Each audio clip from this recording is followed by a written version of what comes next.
Good morning. আজকে সকালে দেখো জানলা খুলে দেখি কি কুয়াশা, আর এই মেঘলা দিনে কি খেতে ইচ্ছে করে বলো তো? হ্যাঁ, ঠিকই ধরেছো, খিচুড়ি। তার জন্য আমি আর দেরি না করে ঝটপট রেডি করে নিয়েছি খিচুড়ির জন্য সবজি।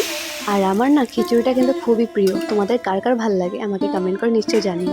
আর যেদিন দিনটা খুবই মেঘলা করে আমাদের বাড়িতে কিন্তু খিচুড়ি রান্না হয়। আর আজকে কিন্তু আমি খিচুড়িটা রান্না করছি গোবিন্দভোগ চাল দিয়ে। কারণ কি জানো, গোবিন্দভোগ চালের খিচুড়িটা না খুব টেস্টি হয়। আর আমি 2 গামলা সবজি কেটে নিয়েছিলাম, 1 গামলা খিচুড়িতে দেওয়ার জন্য আর 1 গামলা নিরামিষ তরকারি রান্না করার জন্য। আর আমার হাজব্যান্ড জানো তো আগে খিচুড়ি খেতে ভালোবাসতো না, খিচুড়ি খেতোই না। আর এখন দেখি ওয়েদার যখন খুবই ক্লাউডি হয় তখন ও নিজের থেকে বলে আজকে খিচুড়ি রান্না করবে নাকি। তাহলে এটা আমার সঙ্গ দোষ বলেই মনে করা যাক, তাই না? তারপর খিচুড়ি রান্না করার পর আমার শাশুড়ি মাকে একটু টেস্ট করতে দিলাম, তারপর আমি একটু খেয়ে দেখলাম, ওয়াও, এত টেস্টি। খিচুড়িটা টেস্ট করে আমার এত ভালো লেগেছে, তার জন্য আমি নিজে একটু আদর করে নিলাম, কারণ নিজেকেও কখনো কখনো একটু আদর করে নিতে হয়। তারপর আমার হাজব্যান্ডের জন্য থালটা বেড়ে নিচ্ছি। থালাতে আছে লেবু, আচার, মিষ্টি কুমড়োর ভাজা, নিরামিষ তরকারি আর পাঁপড় ভাজা। তাহলে চলো টাটা।